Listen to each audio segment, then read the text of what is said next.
Quero desejar um Feliz Natal para você. E amanhã vou desejar de novo. E no outro dia de novo.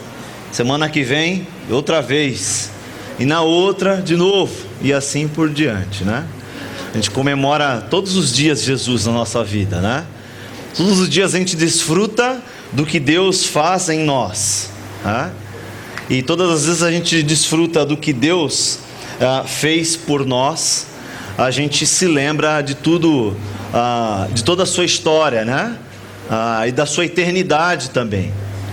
E a gente lembra disso, que Ele é o nosso Emanuel, Ele é o Deus conosco, é o Deus que está em nós e é conosco, né? É esse Deus que independe ou não depende de uma data para ser devocionado, né? É um Deus que não precisa de uma data para ser lembrado, né? Porque Ele está todos os dias na nossa vida. Isso é uma das promessas do Senhor para nós. Então, se Ele está todos os dias da nossa vida em nós, por nós, né? É impossível a gente não lembrar dEle, não é? Então a gente é livrado de tantas coisas que Deus faz por nós. Deus, por sua infinita bondade, ainda se relaciona conosco, não é? A Bíblia fala que existe um caminho, um único caminho para a gente se relacionar com Deus: Jesus Cristo. Ele é o caminho, Ele mesmo disse que era o caminho, que é o caminho. Em João capítulo 14, versículo 6, Ele fala isso: eu sou o caminho, eu sou, além do caminho, eu sou a verdade também, e a vida. A verdade que as pessoas estão procurando aí, né? Então as pessoas estão procurando em várias situações da vida, inclusive em presentes, né? Então a gente chega numa data em que a gente troca presentes, né?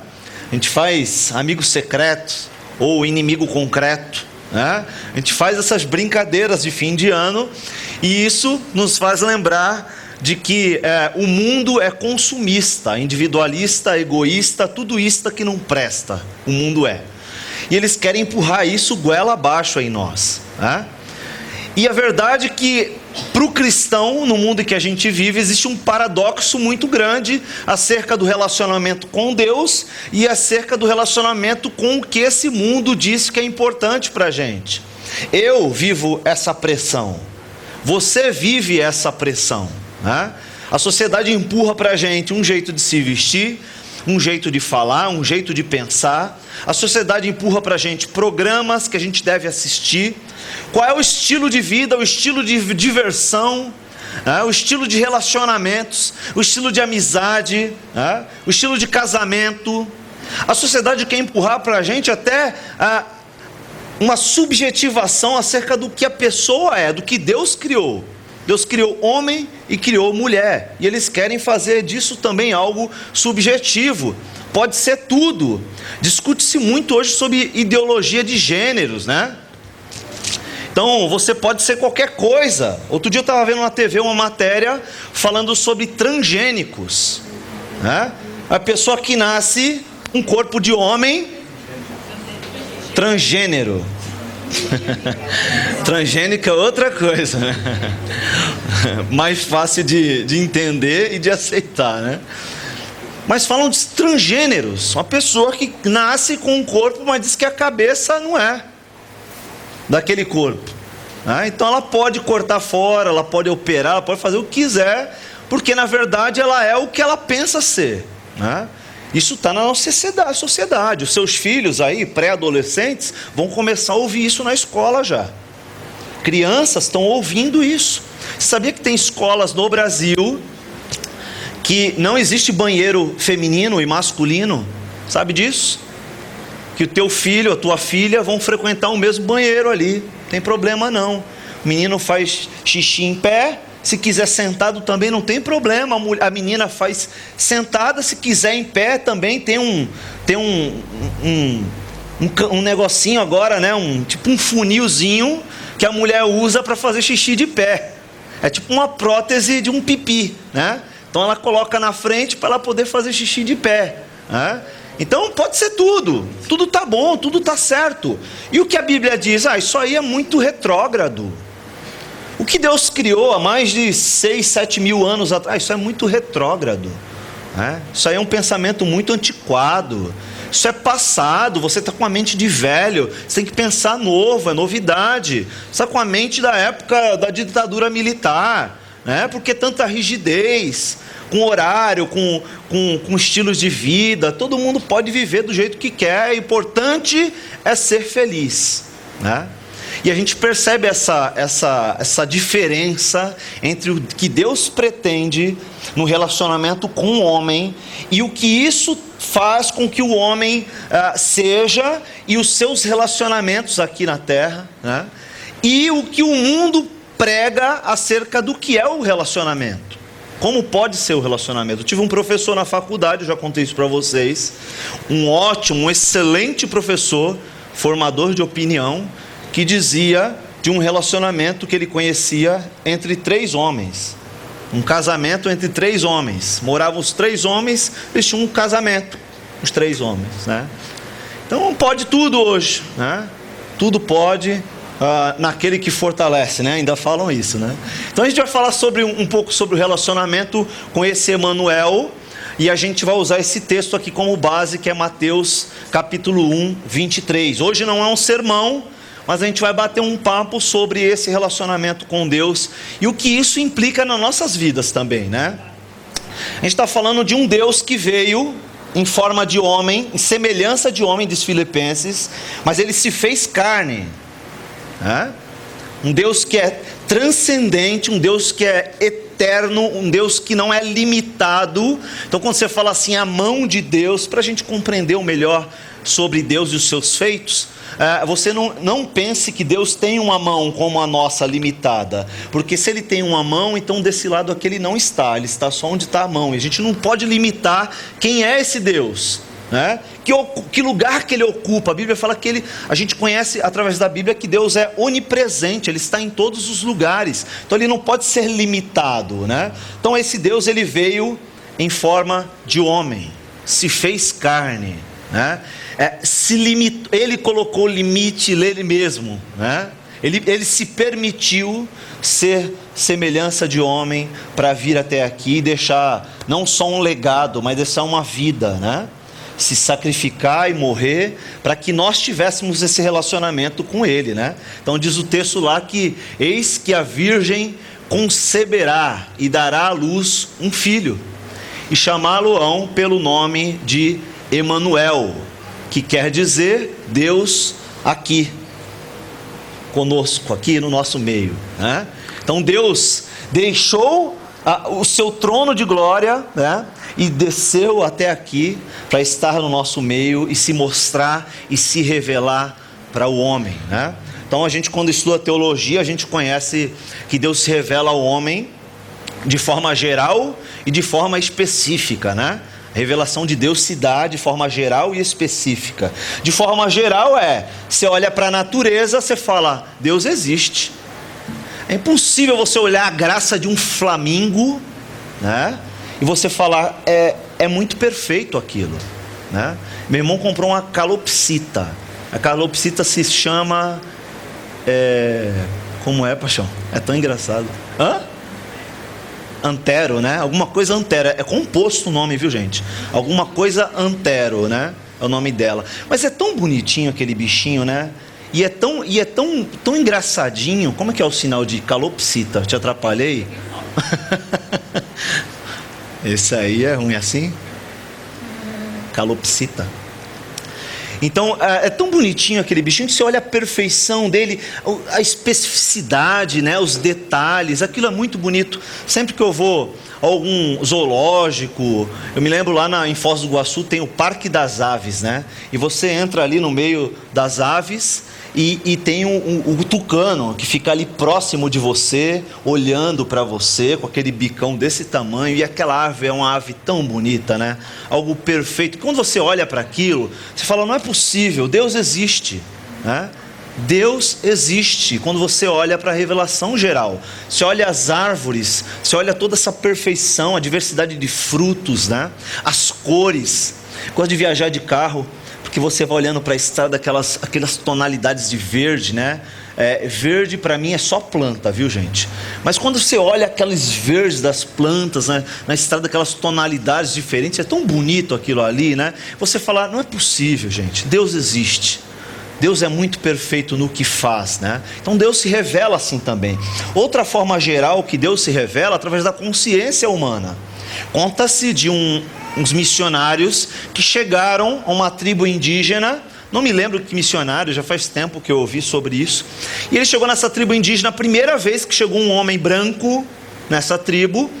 E essa tribo recebeu muito bem, com festa, dizendo que eles já aguardavam a vinda desse homem. Porque eles criam numa lenda de que o Deus que criou os céus, o sol, as estrelas, as árvores, os animais, esse Deus mandaria um representante, não lembro se eles chamavam de filho, um representante para salvar esse povo, essa tribo. E esse acontecimento, esse fato viria através de um homem.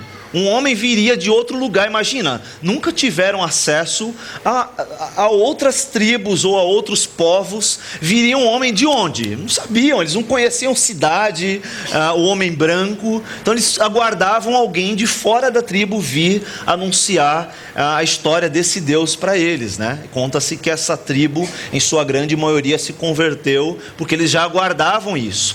Como que Deus se revelou para esse povo? Através da revelação geral, a consciência humana.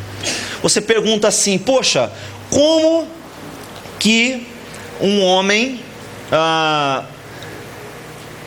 sabe que não pode ou que não é bom matar alguém?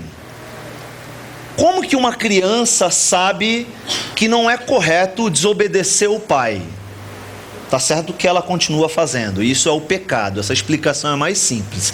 Agora, como ela sabe que está errado aquilo que ela está fazendo? Claro, os pais ensinam também, mas existe uma consciência no homem do que é certo do que é errado.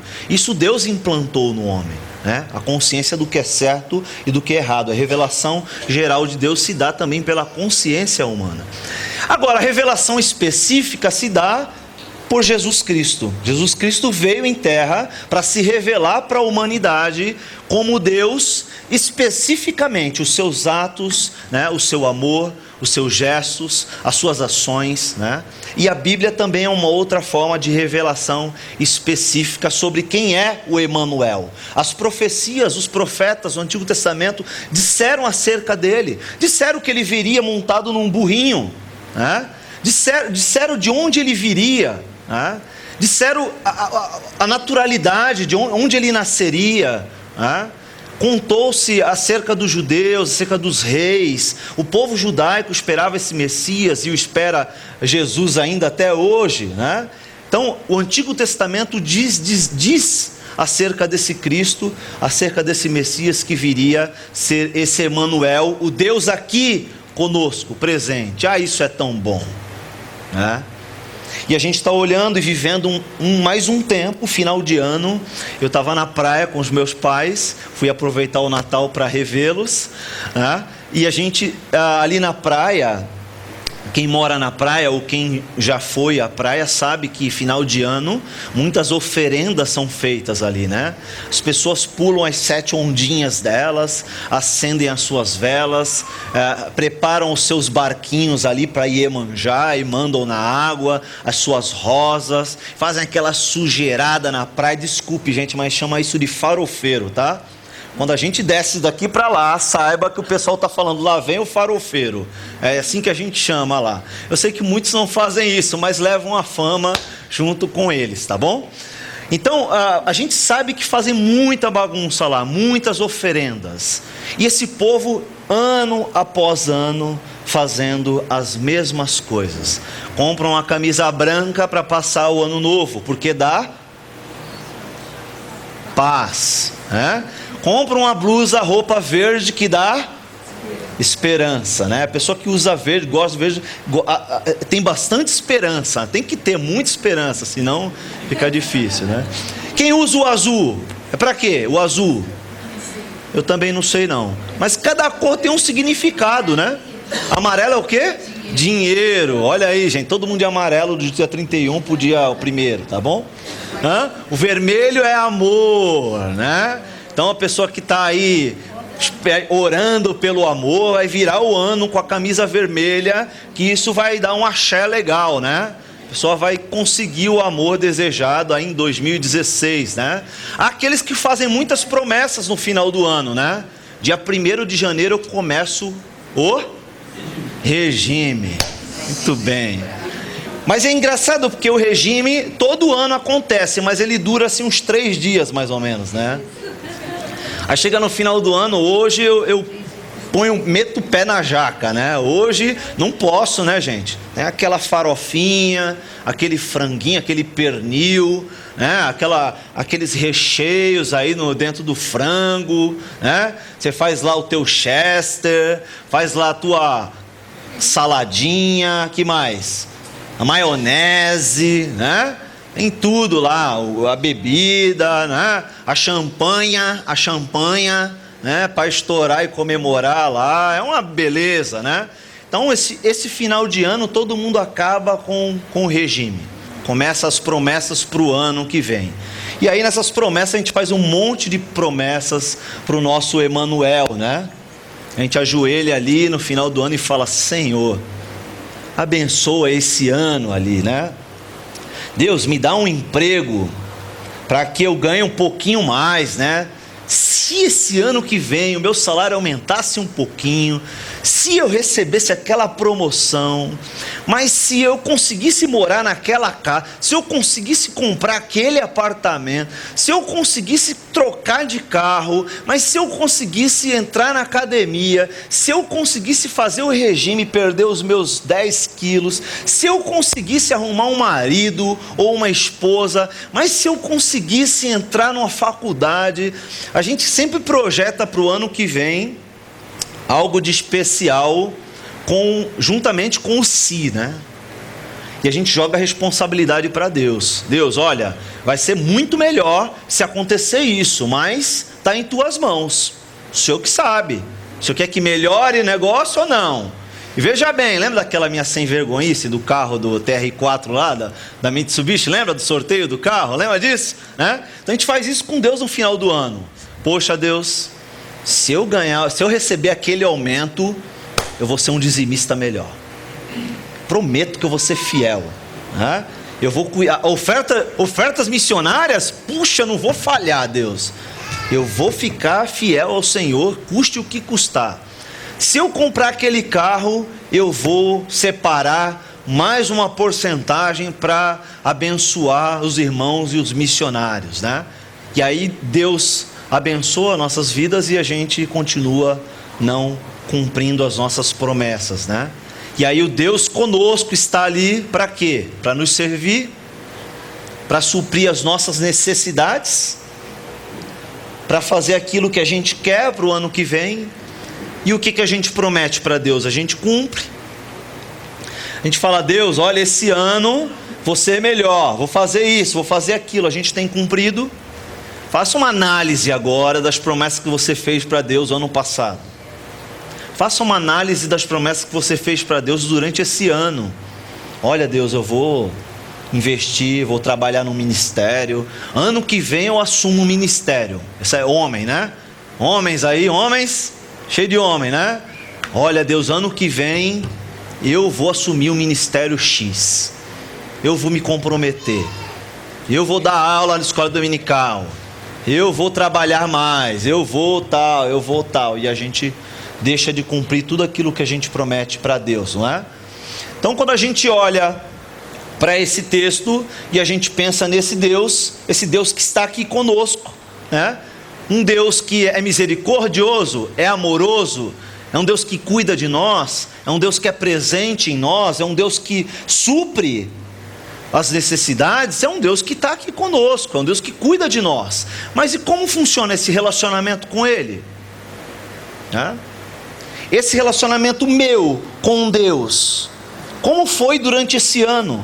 Como será para o próximo ano?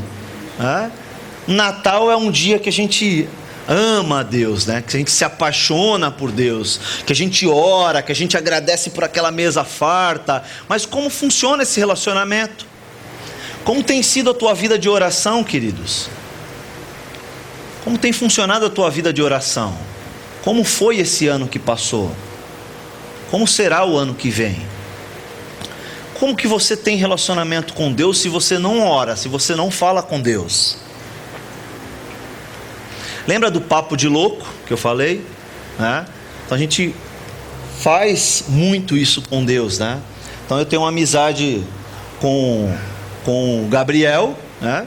E aí o meu relacionamento com o Gabriel é se encontrar, o dia inteiro a gente anda juntos, e no final do dia a gente senta junto, e eu olho para ele e começo a falar para ele tudo o que eu acho, o que eu quero, o que eu preciso.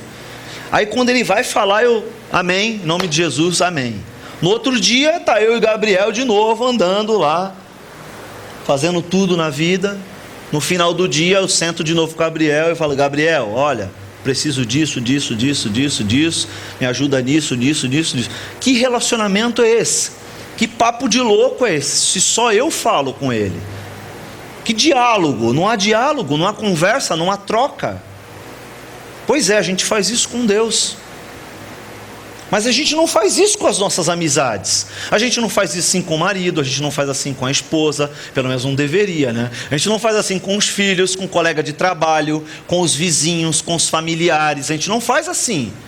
A gente não encontra as pessoas na rua e finge que elas não estão ali. Imagina um dia você andar na rua e não encontrar ninguém, as ruas vazias. Você vem para a igreja sozinho, você vai para o trabalho sozinho. É assim que a gente faz com Deus. A gente ignora o Deus que está ali conosco todos os dias. A gente não conversa com Ele. E quando conversa, reserva um tempo do dia, fala o que tem para falar, pede o que tem para pedir, mas durante o dia não fala nada com Ele, não olha nos olhos de Deus, não se relaciona com Deus. A gente tem esse livre acesso hoje, para quê? A gente chega diante de Deus, através de Jesus Cristo, e fica ali, diante dEle, sem olhar para Deus, sem falar com Ele, e o pior de tudo, sem ouvir a sua voz, né? E a gente vai perdendo a sensibilidade de ouvir a voz de Deus. Então a gente está todo dia, Deus está falando conosco todos os dias, e a gente não ouve a voz de Deus, porque o nosso ego está tão inflado, as nossas necessidades, os nossos pedidos diante de Deus estão tão inflados, que a gente não consegue ouvir o que Deus tem para falar. Deus está falando para você: não, e você está que nem aquela criança e fica: mas pai, pai, gosto de ver a Manuela com o Creuza, e papai, papai, tem mais isso aqui para mim, papai. Ele: não, Manuela. Tipo, não sai uma lágrima. Eu falo: eita, que choro verdadeiro, né? Não sai uma lágrima, né? A gente faz isso com Deus, e Deus está falando não, e a gente finge que não ouve. Não é isso que eu quero ouvir, Deus. Eu quero ouvir o sim. Não diga não para mim, né? Diga sim, né? A leitura bíblica nossa também é problemática, né? Se você pensar, poxa, um exemplo que a gente costuma usar, né? Quanto tempo a gente gasta com entretenimento e quanto tempo a gente gasta com a leitura da Bíblia? É vergonhoso, não é não? Quanto tempo a gente passa trabalhando e quanto tempo a gente passa buscando a Deus através da leitura bíblica? A gente fala assim: poxa, pastor, estou com um problema sério, né? Estou com um problema sério e eu não sei o que fazer. Você já leu a Bíblia? Você já pensou no que a Bíblia diz sobre esse problema? Ah, pastor, estou pensando em separar da minha mulher, eu não aguento mais, ô mulher chata, né? Não aguento mais o meu marido, cara grosso, que não dá atenção para mim, que não cuida de mim. Você lembra o que a Bíblia diz sobre isso? Ah, eu lembro, pastor, mas sabe como é? Não, peraí. Você lembrou o que a Bíblia diz sobre isso? Lembro. É Deus falando com você.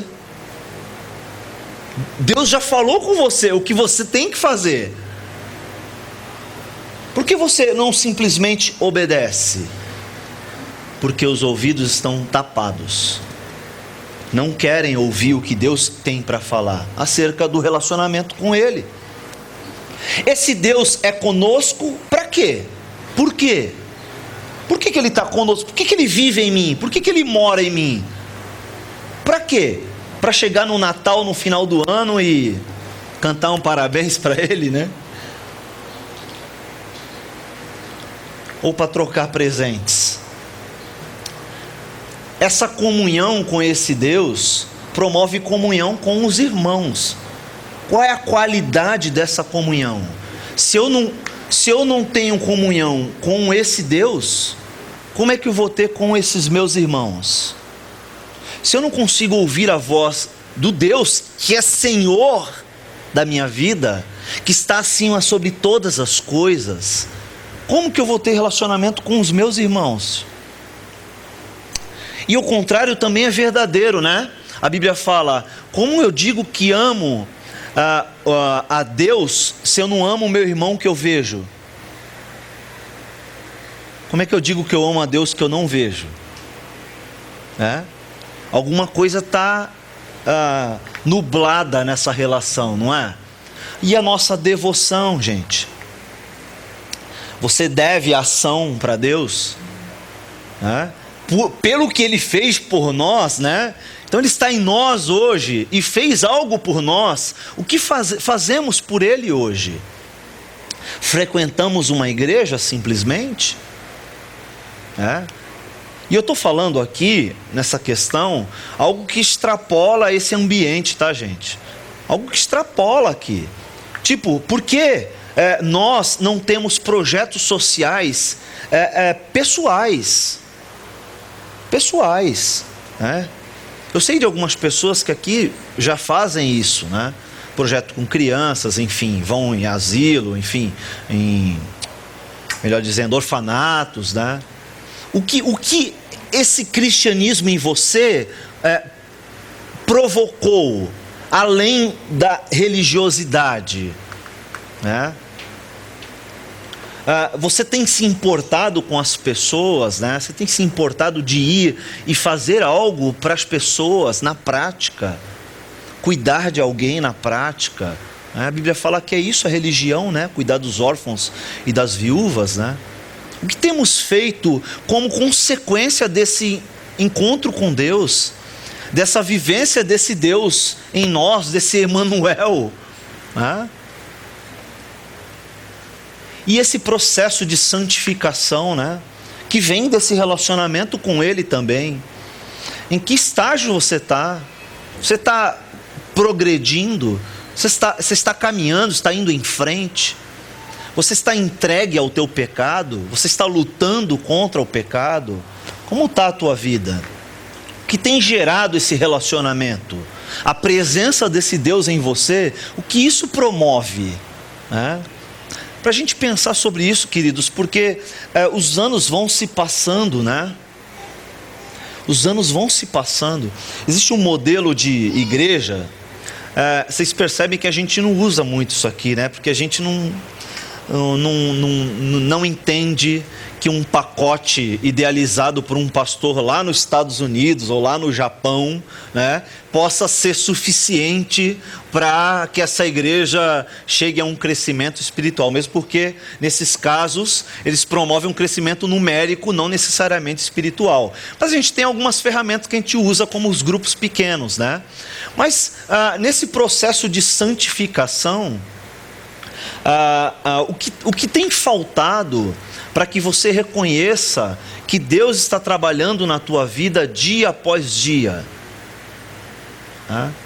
Como tem caminhado essa relação e como esse relacionamento traz santificação para você? Eu estou falando aqui, não estou falando de perfeição, não estou falando de farisaísmo, tá, gente? Da gente esconder os nossos erros, os nossos pecados. Eu estou falando aqui de, apesar dos pecados, apesar das dificuldades, os nossos erros, as nossas falhas e limitações, a gente está olhando para o autor e consumador da nossa fé, Cristo Jesus, caminhando em frente, né? Caiu, pecou, levanta e continua em frente, olha para frente. A Bíblia fala que o cair é do homem, mas o levantar é de Deus, né? Então a gente pode cair milhares de vezes, é Deus quem nos ergue, nos levanta e a gente continua em frente. Isso, o relacionamento com Deus promove em nós. Esse processo de santificação, lembra que é três estágios, que são 3 estágios? No momento que Deus nos tira da lama do pecado e nos traz para a sua maravilhosa luz, nos torna santo pelo seu decreto, você é santo, você é separado para me servir. O segundo processo, que é durante a vida cristã, na busca, no relacionamento com Deus, num aperfeiçoamento, até que a gente chegue à medida de varão perfeito, né? Estatura, comprimento e tudo mais, né? E o terceiro estágio, quando a gente estiver lá no céu, sem pecado, num corpo glorificado, perfeito, né? Com ausência de pecado, de choro, de tristeza, de maldade, de rancor, né? Na perfeição ao lado do Pai, né? A gente está nesse processo de santificação, né? A gente tem que se preocupar como a gente tem encarado esse processo. Isso é importante para a vida do cristão, né? Em todos os estágios. Então, de repente, aquele que roubava, não roube mais. É simples assim. É um processo? É um processo, mas é esse o objetivo. Aquele que mentia, não minta mais. Aquele que enganava, não engane mais. Aquele que fazia falcatruas, não faça mais. Aquele que se prostituía, não se prostitua mais. Ação sua. Corra atrás. Busque esse relacionamento com Deus, o conhecimento dessa palavra, e isso que vai fazer-nos mais parecido com o nosso Deus, né? Enquanto isso, a gente vai, como Paulo diz, esmurrando o próprio corpo, negando a própria vontade. E lembrando do espinho na carne, que está ali, para que a gente não se glorie e ache que nesse processo de santificação, a gente chegou num estágio de, agora eu sou o crente, mano, agora eu estou legal, né? Oro 20 horas por dia, leio 200 páginas de Bíblia por dia, dou tudo o meu dinheiro para os pobres, estou morando ali debaixo da ponte, numa gruta, né? Estou um eremita, estou morando ali no meio dos matos ali do exército. Não é isso aí que eu estou falando, isso é farisaísmo. Você tem que lembrar, como Paulo diz, do espinho na carne. Quem é você de verdade? Quais são as suas limitações? E olhar para esse Deus e falar, olha, é nele que eu posso, né? Se eu posso alguma coisa, é nesse Deus, né? Porque Ele me fortalece, não é isso aí? Posso passar por qualquer tipo de situação. Muito bem, e a gente percebe também que esse relacionamento com Deus promove algumas ações, né? Então a gente precisa ser disponível, a gente precisa estar disposto, né? Então você vai falar, poxa, olha, a gente está precisando aqui para esse ano. E agora eu vou fazer uma propaganda, né? A gente precisa de alguém para trabalhar com adolescentes. Alguém que tenha tempo para sentar com eles toda semana, né? Fazer um grupo pequeno deles, ou sei lá, promover passeios, cinema, né? A gente precisa de gente para que trabalhe com esse povo, né? De repente você que está me ouvindo aqui pode ser essa pessoa, ou esse casal, ou essa família, trabalhar com adolescentes, né? A gente precisa disso. Você está disponível? Pastor, mas eu não sei, não levo jeito, eu não tenho muita paciência com aborrecentes, né? Eu garanto para você que você vai ser muito feliz, você vai aprender muita coisa com eles, né? Eu me lembro agora, ano de 2014, finalzinho de 2014, a gente fez desafio para 2 pessoas aqui da igreja, para trabalhar com um grupo pequeno. Um deles foi o Rafa Gomes e o outro foi o Biratã, famoso Bira, né? O Bira foi desafiado a liderar em 2015 o grupo lá de Itapevi, o grupo pequeno, e o Rafa, o grupo de Jandira. E eles chegaram e falaram, olha, eu não me sinto, né, com capacidade para isso, eu nunca fiz isso, não sei como que vai ser, não sei se vai ser legal, não sei se eu vou conseguir e tal, né?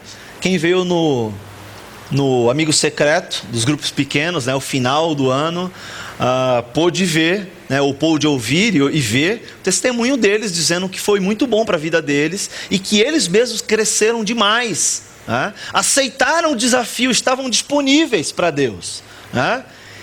Ministério infantil está sempre precisando de gente, né? Quem que vai liderar o ministério infantil esse ano? né? Quem que vai liderar a EBD, a escola dominical, esse ano? A gente precisa de gente, né? Poucos fazem um monte de coisa ao mesmo tempo. Ministério com moradores, o Ministério Amor, precisa de gente, né? Ministério de casais, precisa de casais para ajudar o Fábio e a Kellen, né? A gente precisa. Ministério de multimídia, precisa de gente lá para trabalhar, na filmagem, né? Junto com o Maurício, né? Precisa de gente. Ministério de som, precisa de gente, né? Para ajudar o Guti, para ajudar o Duda, né? O Léo, precisa de gente lá, disponível, gente que fale, ó, eu quero, eu estou afim, né? Eu estou disposto, né? Porque esse relacionamento com Deus gera isso, disponibilidade para a obra de Deus. Olha, eu não sei fazer isso aí, mas eu estou disposto. Se precisar de mim, pode contar comigo. Você vai lembrar, eu já contei isso aqui, certa vez, tolinho, né, bobinho, né? Eu falei para Deus, Deus, eu quero ser qualquer coisa, menos pastor. Ele, tá bom, beleza, né? No momento que eu tive disponível, ele falou, é isso aí que eu quero. Tá disposto? Tá bom, vai, vamos embora, né? Você precisa estar disponível, querido. Esse relacionamento precisa gerar doação. A tua vida tem que ser uma doação para o reino. Até que ponto está disposto a se doar? Está disposto a pegar um carro aqui numa quarta-feira e até Jundiaí falar de Jesus para aqueles meninos? Sabe que há 2 semanas atrás eu estava bem desanimado para ir para lá. Poxa, toda semana vindo aqui e tal, e pô, você vê a molecada voltando. Teve um lá que falou para mim, senhor, eu tô aqui a 5ª vez. Eu falei, cara, o que você tá fazendo aqui? Sabe, desgasta, aí você falar as mesmas coisas, e eles voltarem pelos mesmos motivos. E aí na penúltimo encontro do ano, eu fui com o Nemuel, e aí a gente falando de Jesus, e tinha alguns chorando demais lá, falando que queriam mudar, mas não conseguiam, queriam sair do crime, mas não conseguiam, queriam parar de usar drogas, mas não conseguiam, e choravam.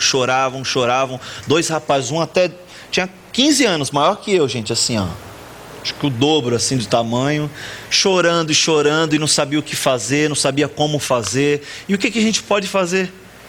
Se não ir até lá e falar do amor de Deus para eles. E Deus falou muito claramente ao meu coração, né? Olha aí, é a ação da igreja, a gente precisa vir até aqui. Vocês precisam vir até aqui, falar do meu amor para eles, né? Se vocês deixarem de acreditar, quem que vai vir aqui? Então, doação, anulação até, né? Então a Bíblia fala, Novo Testamento, teologia do Novo Testamento vai além de amar ao próximo como a ti mesmo. Ela fala para você considerar o próximo superior a você, né? Isso é se anular, isso é se esvaziar de você mesmo, né? Você não dá importância para o que é próprio seu, mas o que é próprio do outro, em primeiro lugar. O que importa? A minha vontade ou a do outro? Eu sei que isso é o processo de santificação, né, Guti? A gente vai demorar a chegar nesse ideal ainda, né? Mas a gente tem que caminhar olhando para isso, queridos, né? A gente tem que caminhar como se a gente conseguisse chegar nisso hoje mesmo, né? Mas com a consciência do espinho na carne, né? De quem a gente é e das nossas limitações, não é? A gente precisa se anular. Isso parte de nós, né? São decisões que a gente toma, por isso é ação, né? Eu estou disponível, eis-me aqui, Senhor, envia-me a mim, né? Eu preciso me doar, eu quero fazer, eu quero agir, eu quero fazer alguma coisa, eu quero me anular, né? E esse é um processo difícil, né, queridos? Porque a gente luta com o nosso próprio desejo, que é mal, né? Que quer nos levar para a individualidade, né? Para o individualismo, melhor dizendo, né? Para o egoísmo, para o egocentrismo, né? Onde a gente se coloca no centro de todas as coisas, né? Mesmo que isso não seja verbal, mas nas nossas ações a gente faz muito isso, né? Eu faço muito isso, você faz muito isso. A gente busca nossos próprios interesses. A gente não busca os interesses do outro em primeiro lugar, né? Infelizmente. Mas a gente está nesse processo aí. E Deus está conosco, porque Ele é Deus conosco, amém? Muito bem. Como que está a recepção do nosso coração, né? Como que a gente recebe, né, Como que está a abertura do nosso coração, né? Sabe que para algumas coisas o nosso coração está fechado. O nosso coração para algumas coisas está fechado. A gente não se dispõe, né? Não me pediram para falar, mas o Tuta conseguiu 12% do seu sustento. 12% de tudo que ele precisa, né? Muitas igrejas que prometeram ajudar voltaram atrás. Pessoas que ergueram a mão, não se comprometeram, não foram até o fim, né? E a gente sabe que até o fim, né, Tuta, desses 5 anos, muitos infelizmente ainda vão dar para trás, né? Infelizmente. A gente precisa contribuir com esse ministério. E isso não é esmola não, gente. Isso é um privilégio. Poucos têm o coração aberto para serem usados por Deus para tal. Isso é demais, cara. Isso é algo maravilhoso, cara. Não tem uma palavra para isso. Você tá ali, um vermezinho, um povozinho, né? Um trapo de imundícia, né? Um pano sujo que não serve para nada, e Deus fala assim: olha, eu vou te usar para abençoar aquele cara lá, beleza? Então eu vou te colocar naquele emprego, tá? Eu vou te dar condição de fazer aquela faculdade, ou vou te dar condição de ter aquela profissão, ou de ter aquela condição financeira, pequena ou não, mas sou eu que estou providenciando em você. Para quê? Porque tudo que eu estou te dando em tuas mãos é meu, não é teu. Não pensa que os 10% que você traz é meu e o resto é teu, não. O que fica com você também é meu. Então eu quero que você abençoe aquele ali, aquele lá, que você faça aquilo ali, que você promova aquela ação social, que você faça aquilo com aquele povo, que você vá naquela tribo indígena lá falar de Jesus. É isso que Deus faz conosco. E os recursos que Ele nos dá é para o reino. É para o reino. O meu coração e o teu está longe disso, Está longe, gente. Muito longe, né?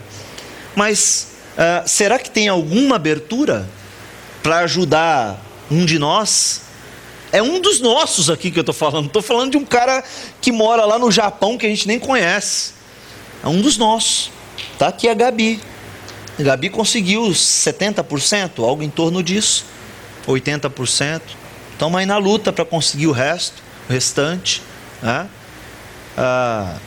Menos de 12 pessoas da comunidade, né? Eu não sei como que foi o teu banquete de Natal, né? Mas eu tenho certeza que ninguém passou fome aqui, né? Se passou um ou outro, porque ninguém soube, porque a nossa tarefa também é suprir isso. Mas eu tenho certeza que você teve um banquete considerável, que você conseguiu aí pagar gasolina para ver tua família, você conseguiu ter uma comida legal lá, um arrozinho, um frango, um ovo, um pão, sei lá o que. Presentinho deu tempo de comprar, a camisa do ano novo deu para comprar, do Natal, né? Por que a gente não consegue contribuir com o ministério de Deus na vida de uma pessoa? Né? Para a gente pensar, né? Abertura, né? Como é que está a recepção do nosso coração quando a gente ouve a vontade de Deus, né? Será que a gente finge que não ouve, né? Vai para casa e deixa cair no esquecimento, né? E está lá pingando na tua conta todo mês. Você pode abençoar uma pessoa, né? Por que o nosso coração não está aberto para ir além? Pastor, eu já dou o dízimo, eu já contribuo com os missionários nossos. Por que você não tem projetos próprios? Tipo, o Rodrigo o Quaresma veio aqui, né? Lá da Asas de Socorro. Por que tem que ser pela igreja? Por que eu não chamo ele no final do culto e falo, cara, Deus falou no meu coração, eu quero contribuir com o teu ministério, passa a tua conta aí, eu vou fazer o planejamento do ano inteiro já, vou depositar na tua conta R$10 por mês. Cara, legal, beleza, abençoa aí, minha conta é tal. Faz alguma coisa, vai além. O que esse relacionamento do Deus presente em você conosco tem gerado, querido? Percebe quando na noite de Natal a gente é tão hipócrita, né?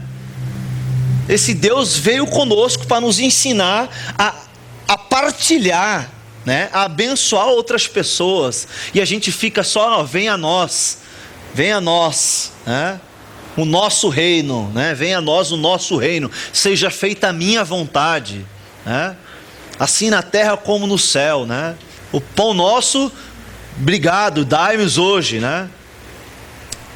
Perdoa as nossas dívidas, não como eu tenho perdoado, mas perdoa as minhas dívidas, por favor, Senhor, e me ajuda a perdoar o outro. Eu não consegui ainda, mas perdoa as minhas. É isso que a gente faz com Deus. A gente tem escuta. Você consegue ouvir a voz de Deus?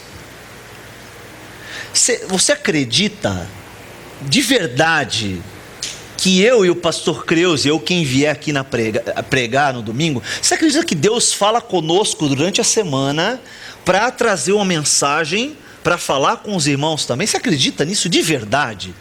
Você sai de casa assim, tremendo assim, falando, cara, eu vou ouvir a voz de Deus.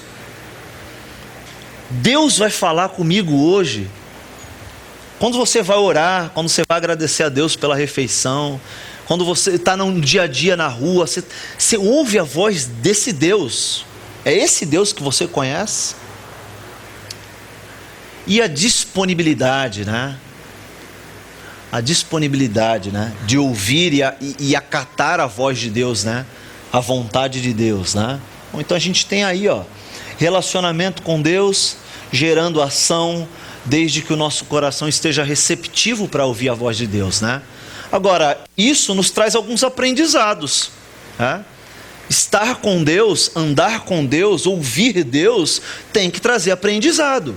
Quando a gente fala de aprendizado, o que é um aprendizado, Pedrinho? Vai, não me decepciona. Aprender alguma coisa. Muito bem, Pedrinho, né?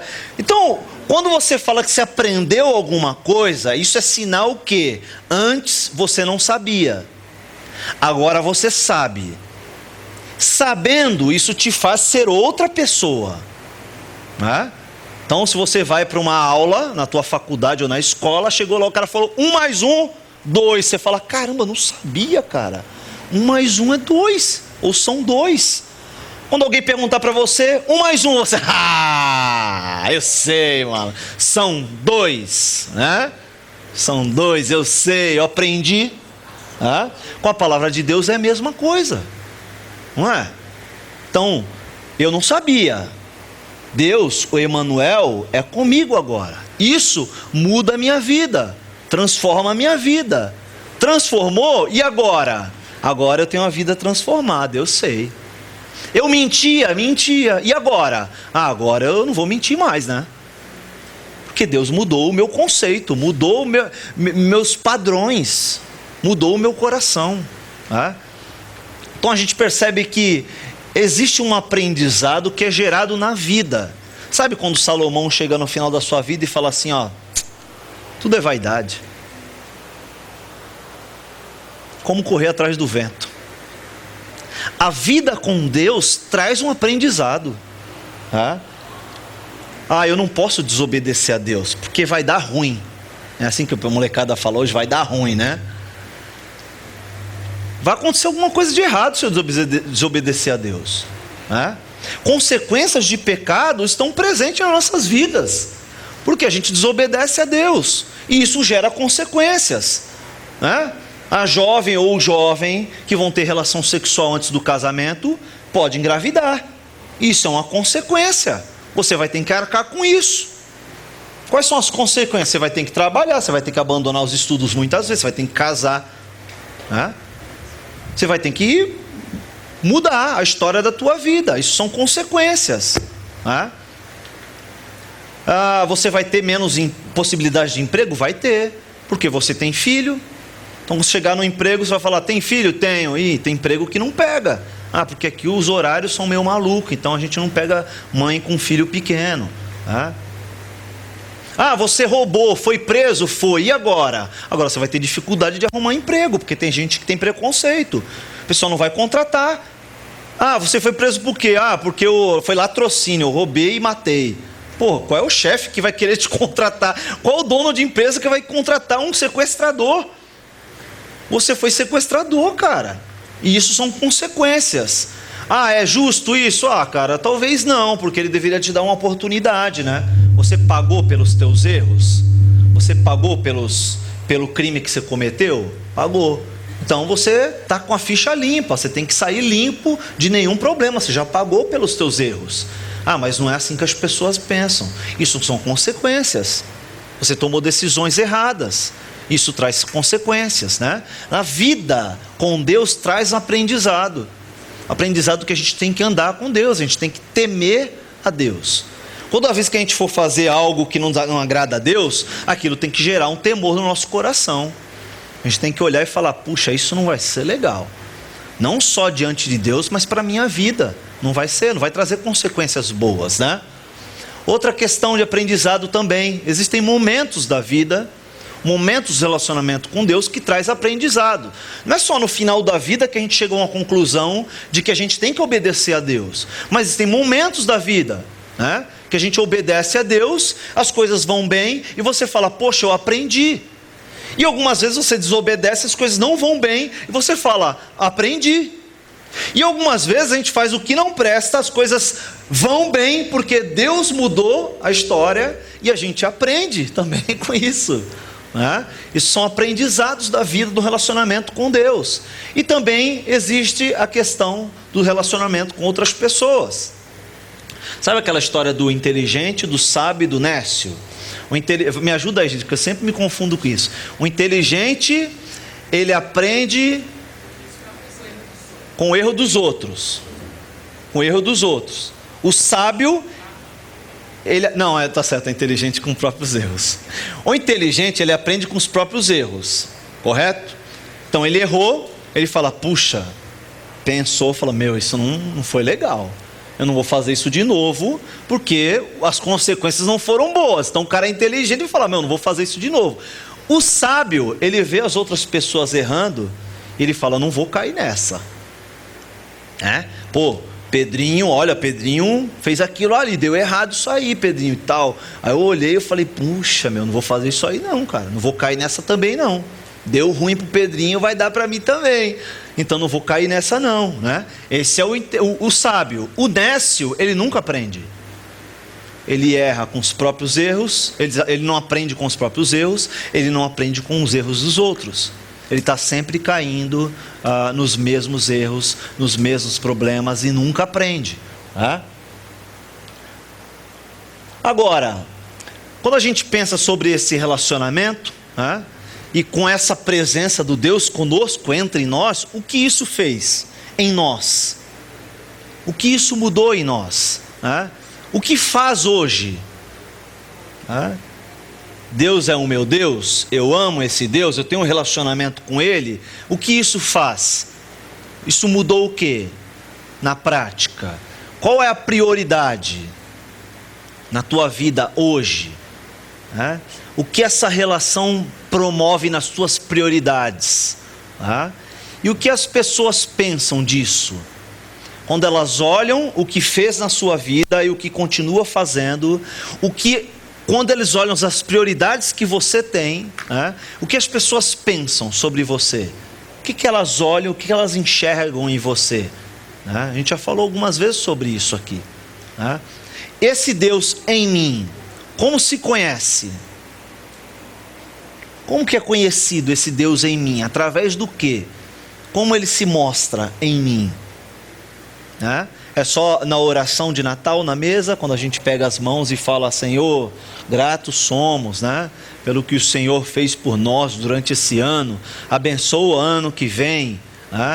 Gostei muito, a Tati, foi a Tati que colocou no Facebook, que era assim, algo assim, então você está comemorando o aniversário de Jesus hoje, e aí o resto dos anos esquece dele, algo assim, algo mais ou menos isso. Fale mais sobre isso. Como é lembrar de Jesus no seu aniversário e esquecer o ano. Parece a gente assim, a gente faz isso com as nossas relações, Então a gente está transportando isso para a relação com Deus. No Facebook a gente só lembra do aniversário do cara porque o Facebook informa, não é assim? A gente fala, lembrei de você, Deus abençoe, lembrou nada. Se não fosse o Facebook você nem lembrava que era aniversário do cara. Às vezes até familiar, não é assim? Qual é o Jesus que você comemorou no Natal? Né? Que Jesus é esse que veio ou que vem até você? Que Jesus é esse que está com você? Que Deus conosco é esse que está em você? Esse aqui? Ou é esse aqui?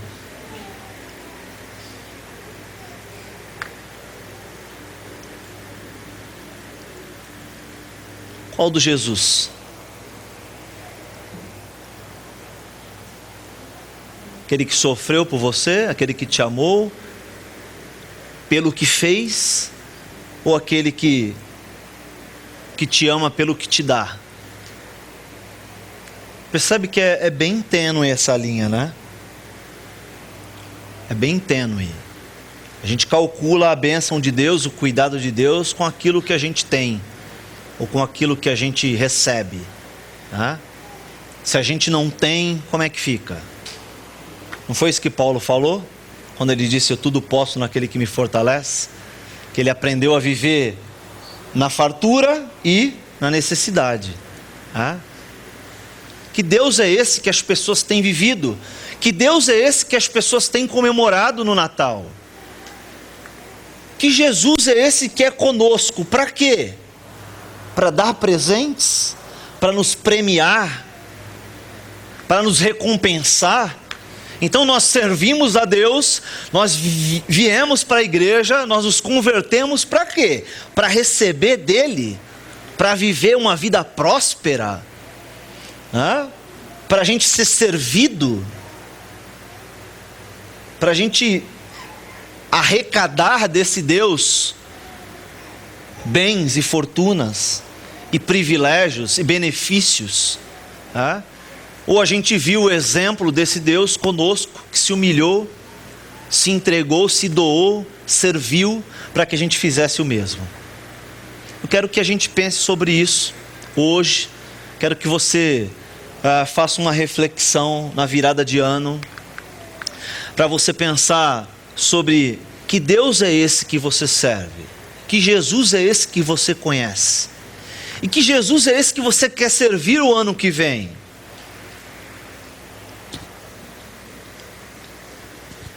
Porque as nossas ações, as nossas atitudes mostram qual desses a gente está servindo. Se a gente vem, senta e recebe, senta para ouvir, senta para receber, senta para ser abençoado e não faz nada, alguma coisa está errado nesse Jesus que você conhece. Ou alguma coisa está errada no conhecimento sobre esse Jesus. Eu quero orar por mim e por você, porque o meu coração ele também é muito enganoso, sabia? Meu coração também é muito hipócrita, muito fariseu muitas vezes, A gente fala que ama, que obedece, que serve a Deus, mas as nossas atitudes muitas vezes não são condizentes com essas afirmativas, Eu quero orar para que Deus gere temor no meu coração e no teu coração, para que esse ano que vem seja um ano próspero, próspero de temor a Deus, de serviço a Deus, de obediência a Deus. Esse é o princípio básico do relacionamento com Deus. Você quer ter relacionamento com Deus conosco, Deus que veio, sacrificou, está em nós, que vive em nós, que habita em nós. Primeiro você tem que conhecer que Deus é esse, para depois fazer do jeito que Ele quer. Feche os teus olhos. Fala com Deus um pouquinho. Reflete aí sobre o teu ano, sobre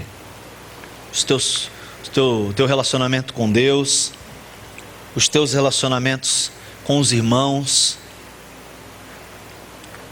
os teus atos diante de Deus, o teu comprometimento com Deus, com a obra de Deus, com o reino de Deus.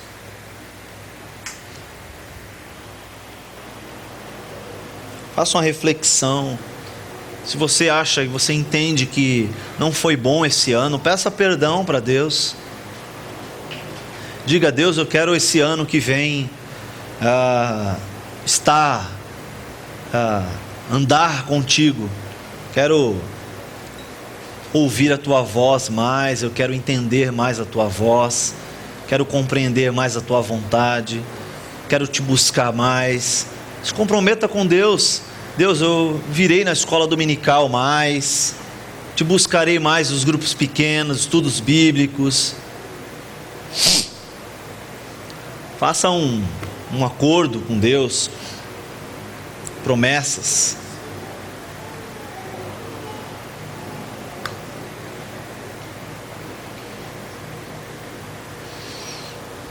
Deus, esse ano que vem a gente, como igreja, tem alguns desafios, Senhor, a serem cumpridos. A gente tem como prioridade investir em pessoas, a gente tem como prioridade investir em vidas.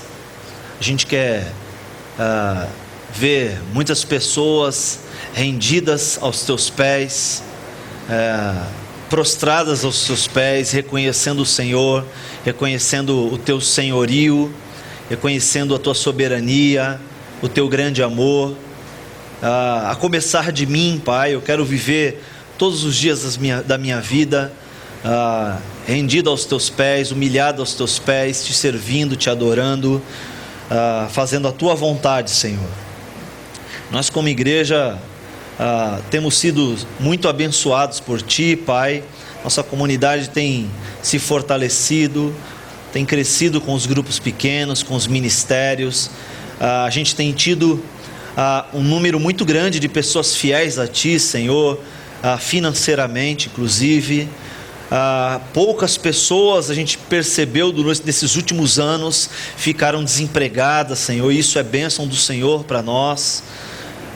Nós temos desfrutado, Senhor, de caminhar contigo, ouvido a tua voz, mas nós queremos mais para esse ano que vem, Senhor. Nós queremos experimentar as tuas ações, os teus feitos, Pai, através de nós, não só nessa comunidade, mas também nesse bairro, nessa cidade, nesse estado, nesse país. Nós queremos ser usados por Ti, Senhor, em todas as esferas desse mundo, em outros países, através de missões, através de investimento em missões, através de a presença em missões. Nós queremos ser usados por Ti de todas as formas, Pai, através dos ministérios na igreja. Abençoa todos esses ministérios, Pai, para que os frutos continuem aparecendo, para que pessoas continuem se convertendo. Eu sei que isso é obra do Senhor, Pai.